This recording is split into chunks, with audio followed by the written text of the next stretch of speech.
Friends, 'Vijay Devarakonda' గారు నటించిన 'Kingdom' movie trailer ఒక్కసారి చూసాక ఇలా కదరా సినిమా ఉండాలి అనిపించింది. అయితే విజయ్ గారు చాలా కాలంగా ఒక పక్కా మాస్ పవర్‌ఫుల్ మూవీ కోసం ఎదురు చూస్తున్న ఫ్యాన్స్‌కి 'కింగ్డమ్' మూవీ ట్రైలర్ ఒక రామబాణంలా అనిపించింది. ట్రైలర్ మొదటి ఫ్రేమ్ నుంచే గ్రీఫ్‌తో ఉంటుంది. సింహాసనాన్ని దక్కించుకోవాలనే కాదు, దాన్ని రక్షించడమే తన బాధ్యతని చెప్పే విజయ్ గారు డైలాగ్ గూస్ బంప్స్ ఇచ్చేలా ఉంటుంది.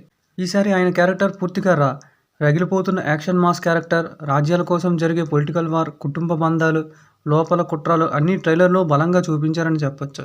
అయితే విజువల్స్ గానీ, బీజీఎం కానీ చాలా స్ట్రాంగ్‌గా ఉన్నాయి. ముఖ్యంగా బ్యాటిల్ సీన్స్‌లో వచ్చే ఎమోషన్స్ ఒక పాతకాలపు యుద్ధ గాథలా అనిపిస్తాయి.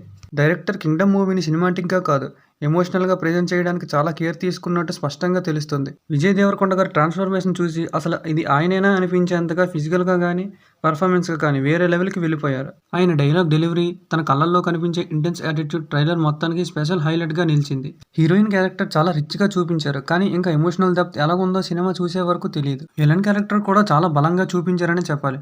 టెక్నికల్‌గా చూస్తే camera work, colour tone, design అన్నీ గొప్ప స్థాయిలో ఉన్నాయి. ఈసారి విజయ్ గారు కమర్షియల్ హిట్ కొట్టేందుకు పర్ఫెక్ట్ ప్రాజెక్ట్‌గా కనిపిస్తుంది. మొత్తంగా చెప్పాలంటే ట్రైలర్ చూసిన తర్వాత ఈ మూవీ మీద ఉన్న హైప్ చాలా పెరిగింది. అయితే ఇప్పుడు రిలీజ్‌కి మిగిలింది కేవలం కౌంట్ డౌన్ మాత్రమే. మీకు ఈ ట్రైలర్ ఎలా అనిపించిందో కామెంట్స్‌లో చెప్పండి. Thank you for watching.